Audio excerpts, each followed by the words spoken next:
आज हम Newton's law of motion के प्रॉब्लम को ही आगे बढ़ाते हैं। न्यूटन्स लॉ ऑफ मोशन का ये प्रॉब्लम है कि यह एक एलिवेटर है। एलिवेटर आप कंसीडर कर सकते हैं, लिफ्ट के रूप में आप देख सकते हैं। ये एलिवेटर है और ये एलिवेटर G/10 एक्सीलरेशन से ऊपर की ओर जा रहा है। G क्या है? G acceleration due to gravity है। अब देखिए कि यहाँ एक स्प्रिंग बैलेंस है और इस स्प्रिंग बैलेंस से यह पुली लटका हुआ है और इस पुली के माध्यम से दो ब्लॉक एक ही स्ट्रिंग से लटक रहे हैं। एक 3 kg का है और दूसरा 1.5 kg का है। तो हमें पता करना है कि स्प्रिंग बैलेंस का रीडिंग क्या होगा, या स्प्रिंग बैलेंस कितना केजी वेट दिखाएगा। इसी रीडिंग को हमको निकालना है। तो चलिए इसको बनाते हैं। इसको बनाने के लिए हम क्या करेंगे कि सबसे पहले हम फ्री बॉडी डायग्राम बनाते हैं। फ्री बॉडी डायग्राम बनाते हैं। यह 3 kg का बॉडी है, यह 3 kg का बॉडी है। इस पर कौन कौन फोर्स लग रहा होगा? एक 3G लग रहा होगा, नीचे वेट है, और एक स्ट्रिंग में टेंशन लग रहा होगा T1 मान लेते हैं। इस स्ट्रिंग के तो T1 मान लेते हैं। ओके, अब जरा देखिए कि इसका एक्सीलरेशन क्या होगा। सपोज कीजिए कि अर्थ इस एलिवेटर के रिस्पेक्ट में यह ए एक्सीलरेशन से नीचे आ रहा है और इसलिए यह ब्लॉक ए एक्सीलरेशन से ऊपर की ओर जा रहा है। किसके रिस्पेक्ट में? इस लिफ्ट के रिस्पेक्ट में, इस एलिवेटर के रिस्पेक्ट में ए एक्सीलरेशन है इस ब्लॉक का, और इस ब्लॉक का एक डाउनवर्ड डायरेक्शन में, दूसरा अपवर्ड डायरेक्शन में। तो हम देखें कि ग्राउंड के रिस्पेक्ट में 3 kg ब्लॉक का एक्सीलरेशन क्या होगा। 3 kg ब्लॉक का एक्सीलरेशन होगा A minus G/10, A minus G/10, और यह एक्सीलरेशन होगा नीचे की ओर। क्यों? क्योंकि यह A एक्सीलरेशन से नीचे जा रहा है, लेकिन इस पर G/10 एक्सीलरेशन ऊपर भी लग रहा है। सो नेट एक्सीलरेशन नीचे कितना लगेगा? A minus G/10, A net acceleration. इसको हम फ्री बॉडी डायग्राम 1 मानते हैं। This is free body diagram number 1। और दूसरा फ्री बॉडी डायग्राम बनाते हैं 1.5 kg के ब्लॉक के लिए। 1.5 kg, 1.5 G नीचे की ओर लग रहा है, टेंशन T1 ऊपर की ओर लग रहा है। क्योंकि एक ही स्ट्रिंग है इसलिए दोनों तरफ टेंशन सेम होगा, और लाइट भी है स्ट्रिंग। अब यह भी ए एक्सीलरेशन से ऊपर की ओर जा रहा है, यह भी जा रहा है, यानी ये ब्लॉक भी जा रहा है, पूरा का पूरा एलिवेटर भी जा रहा है। इसलिए नेट एक्सीलरेशन इसका क्या हो जाएगा? A प्लस G/10 हो जाएगा। अब हम इक्वेशन लिखते हैं। यह फ्री बॉडी डायग्राम नंबर 2 हो गया, FBD2। तो सबसे पहले फ्रॉम FBD1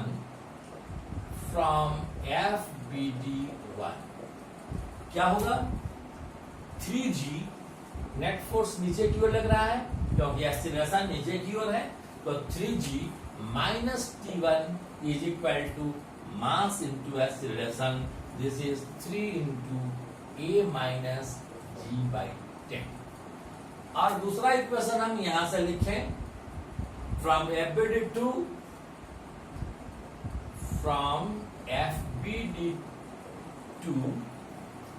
यह क्या होगा? ऊपर की ओर एक्सीलरेशन है इसलिए नेट फोर्स ऊपर की ओर होगा। हम लिख सकते हैं कि T1 minus 1.5 G is equal to mass into acceleration. तो T1 minus 1.5 G is equal to 1.5 into A plus G/10। ये हमने लिख दिया। अब इसको हम इक्वेशन 1 मान लें और इसको हम इक्वेशन 2 मान लें और दोनों को इक्वेट करें तो या तो हम क्या कर सकते हैं कि हमको मेनली T1 मालूम करना है, तो हम T1 मालूम करें।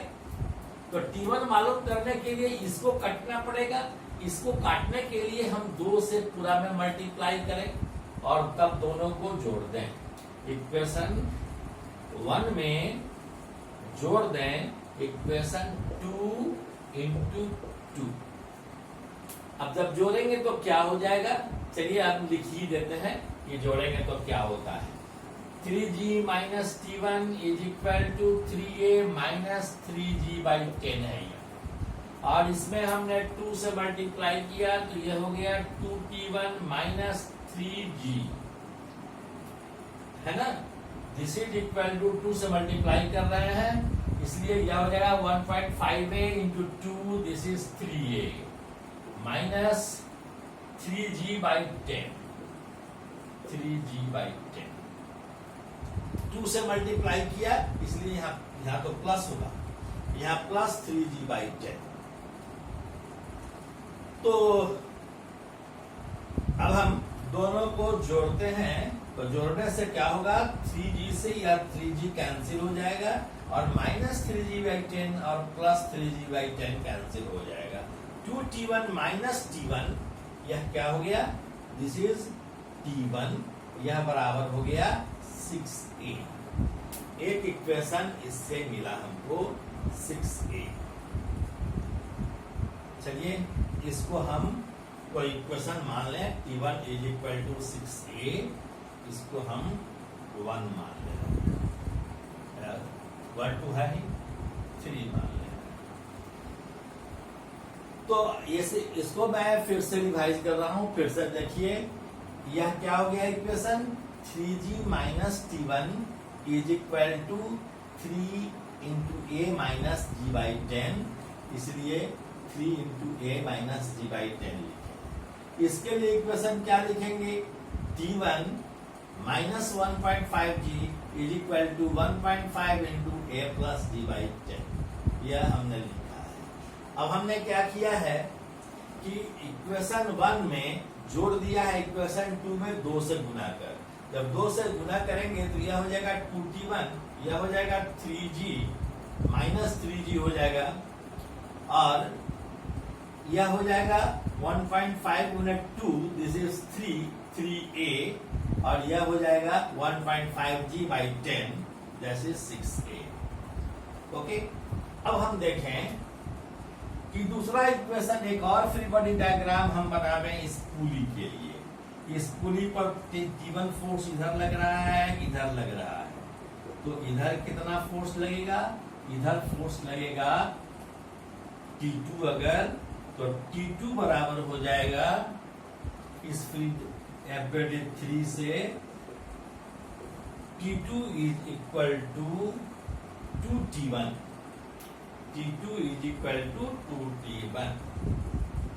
ये हमने इक्वेशन लिखा और इस इक्वेशन को हमने 4 माना, या यहाँ से हम T1 का वैल्यू लिखेंगे, 2T का वैल्यू लिख दिया है। अब जरा देखिए कि इस पर टोटल फोर्स लग रहा है कितना, T2 यानी 2T1, तो हमको T1 का वैल्यू निकालना है। T1 का वैल्यू अब हम कैसे निकालेंगे, यदि हमको एक्सीलरेशन कैंसिल हो जाता तब हम वैल्यू निकाल सकते थे। अब हम इसको कैंसिल करने के लिए क्या करेंगे तो हम क्या करते हैं कि T1 बराबर 6a है, तो T1 के जगह पर 6a का वैल्यू रख दें तो a का वैल्यू निकल जाएगा, और a का वैल्यू किसी इक्वेशन में रख दें तो t का वैल्यू निकल जाएगा। तो हम क्या करते हैं कि T1 का वैल्यू यहाँ रखते हैं, यह हो जाएगा 3g minus 6a is equal to 3a minus 3g by 10। Equation 1 में हमने रखा है, T1 का वैल्यू इक्वेशन 1 में रखा, तो यहां से हम क्या करेंगे, इधर ले आएंगे, तो 3g plus 3g by 10 is equal to minus 6 से इधर चला जाएगा तो यह 9a हो जाएगा। सो 9a का वैल्यू क्या होगा, So 9a is equal to 30g plus 3g. This is 33g by 10. 33g by 10 और a is equal to हो जाएगा, या 3 से ये कैंसिल कर दें तो 3 से कैंसिल कर देंगे तो ये 11g हो जाएगा। 11g डिवाइडेड बाई 3 चलाएगा यहाँ बाई 30। अब हम a का वैल्यू किसी इक्वेशन में दे दें, 1 या 2 में दे दें तो t1 का वैल्यू निकल जाएगा। चलिए इसी में दे देते हैं a का वैल्यू। तो हम लिख सकते हैं putting the value of a इन 1 में दे दें तो लिखेंगे 3g minus t1 is equal to 3a। तो 3a की जगह पर हम क्या लिखेंगे, this is equal to 3 into 11g by 30 minus 3g by 10 minus 3g by 10। So t1 is equal to 3g minus 11g by 10, 11g by 10 minus 3g by 10। ये 3g by 10 चला जाएगा, 11g by 10 में 3g by 10 चला जाएगा तो ये 8g by 10 हो जाएगा, 8g by 10। तो यह आ गया माइनस में 8g by 10। So this is equal to 30g minus 8, 30g minus 8 that is 20g by 10। so this is equal to 2.2g। अब यहां देखिए कि T2 फोर्स के बराबर इस पर फोर्स लग रहा होगा, तो T2 फोर्स इस पर लग रहा है तो T2 फोर्स से स्प्रिंग को हम पुल कर रहे हैं, इसलिए T2 बराबर हो जाएगा 2T1 बराबर है 4.4g। तो स्प्रिंग में रीडिंग क्या दिखाएगा, 4.4 किलोग्राम वेट के बराबर फोर्स दिखाएगा। सो हम लिखते हैं यहां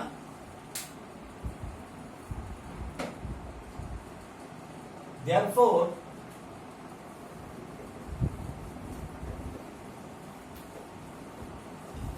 so the reading of a spring balance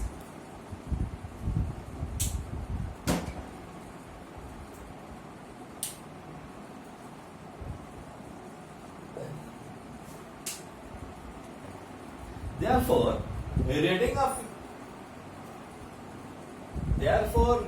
of spring balance is equal to 4.4 kg weight, 4.4 kilogram weight। This is your answer. इस तरह से बहुत सिंपल प्रॉब्लम था, आप कर सकते थे। और एक और प्रॉब्लम करते हैं, छोटा सा प्रॉब्लम। एक क्वेश्चन है कि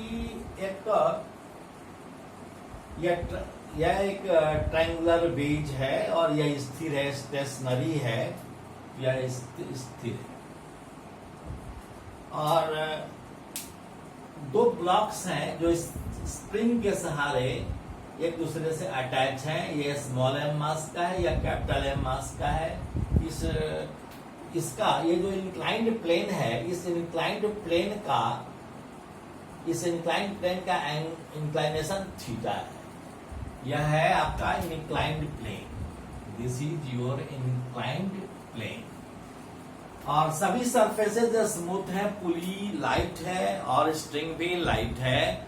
हमें इन दोनों ब्लॉक का एक्सीलरेशन मालूम करना है, साथ साथ स्ट्रिंग का टेंशन मालूम करना है। तो हम सबसे पहले फ्री बॉडी डायग्राम बनाए। ये इंक्लाइंड प्लेन है और एंगल ऑफ इंक्लाइनेशन थीटा है। यहाँ एक ब्लॉक है, इस ब्लॉक का मास स्मॉल एम है, तो निश्चित रूप से mg काम कर रहा है थोड़ा बड़ा दिखा रहे हैं, mg काम कर रहा है जस्ट वर्टिकली डाउनवर्ड डायरेक्शन में। इस mg के दो कंपोनेंट होंगे, एक कंपोनेंट इस प्लेन के परपेंडिकुलर होगा इस डायरेक्शन में, और दूसरा जो होगा mg पर लगने वाला फोर्स वह इस डायरेक्शन में होगा, इस डायरेक्शन में। दो फोर्स होगा, यह एंगल अगर थीटा है तो यह एंगल भी थीटा होगा। यह सिंपल मैथमेटिक्स है, ज्योमेट्री है। यह एंगल अगर थीटा है तो यह एंगल भी थीटा होगा। कैसे थीटा होगा यह देख लीजिए, यह थीटा है, यह 90 डिग्री है तो यह 90 माइनस थीटा होगा, और इस सरफेस के नॉर्मल यह है, इसलिए इसलिए यह एंगल क्या होगा, यह अगर 90 माइनस थीटा है तो यह थीटा होगा। अब mg के कंपोनेंट को लिखे, हमने बताया था रिजोल्यूशन ऑफ वेक्टर्स में कि mg का कंपोनेंट इधर थीटा है उधर कॉस में होगा, this is mg cos theta, और यह कंपोनेंट mg sin थीटा होगा। और इस ब्लॉक पर एक नॉर्मल रिएक्शन भी लगेगा, this normal reaction is n। Normal reaction क्यों लगेगा, क्योंकि सरफेस के नॉर्मली हमेशा नॉर्मल रिएक्शन लगता है, तो सरफेस के नॉर्मली यह लगेगा तो इस डायरेक्शन में लगेगा। और एक और फोर्स लग रहा है इस स्ट्रिंग का टेंशन, यह टेंशन इसको इस डायरेक्शन में लग रहा है और एक्सीलरेशन इसी डायरेक्शन में हो रहा है। हम यदि इक्वेशन लिखेंगे, इसको हम y एक्सिस मान लें, इसको x एक्सिस मान लें, तो हम लिख सकते हैं y एक्सिस के along equation n minus mg cos theta is 0, या n बराबर mg cos थीटा। लेकिन हमको इससे जरूरी नहीं है, जब हम फ्रिक्शन पढ़ेंगे तो इसकी जरूरत पड़ेगी, n निकालने की जरूरत पड़ेगी। तो इधर लग रहा है t फोर्स, इधर लग रहा है mg sin थीटा, तो इस डायरेक्शन में कितना लगेगा, t minus mg sin theta. यह नेट फोर्स होगा इस डायरेक्शन में। यह बराबर होगा मास इंटू एक्सीलरेशन के, मास इंटू एक्सीलरेशन के। इसको हम F/d1 कहते हैं।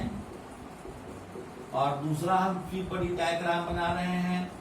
यह कैपिटल M मास का ब्लॉक है, इधर mg लग रहा है, इधर टेंशन T लग रहा है, और एक्सीलरेशन नीचे की ओर काम कर रहा है A। इसको हम कह रहे हैं F/d2।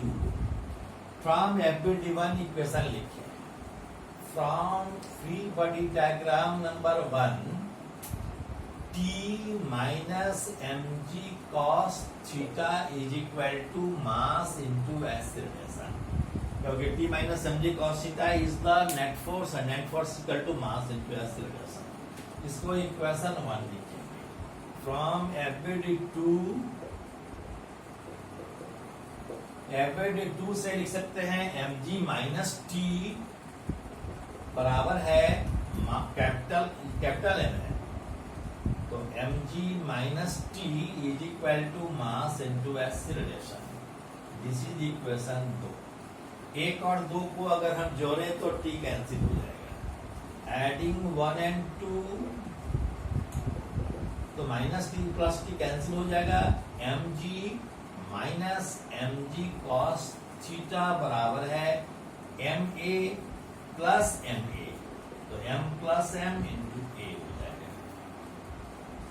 इसलिए a इज इक्वल टू हो जाएगा m माइनस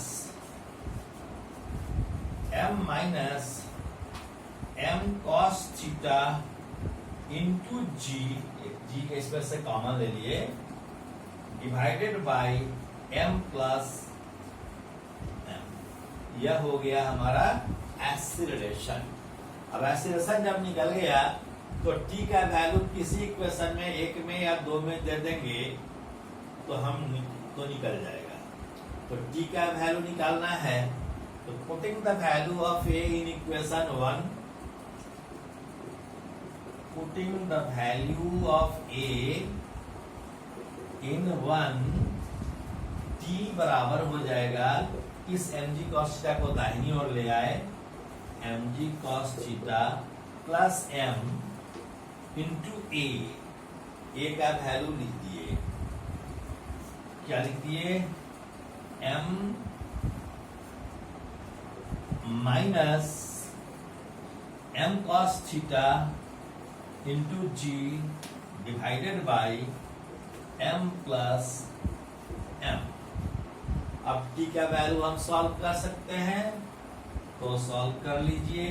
यह एलसीएम हो गया है m प्लस m से यहाँ मल्टीप्लाई हो जाएगा, तो हो जाएगा m plus m into mg cos theta plus, या सीधे हो जाएगा m into capital M minus m square, और g भी लिख दीजिए, minus m square cos theta into g। इसको अलग अलग कर लें तो यह हो जाएगा m g cos theta plus m square g cos theta plus m g minus m square g cos theta divided by m plus m। जो कैंसिल करना है कैंसिल करना है, यह और यह कैंसिल हो गया। अब हमारे पास जो बचा यह m g cos थीटा और m g divided by m plus m। अब हम कॉमन ले सकते हैं, मैं इस फिगर को मिटा रहा हूं।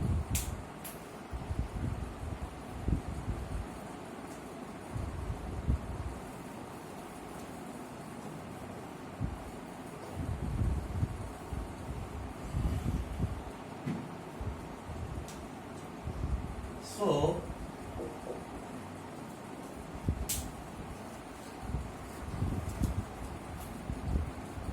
therefore t is equal to, यहां हम कॉमन ले लें, m g कॉमन ले सकते हैं, m g कॉमन ले लिया, 1 plus cos theta divided by m plus m plus m। This is your answer.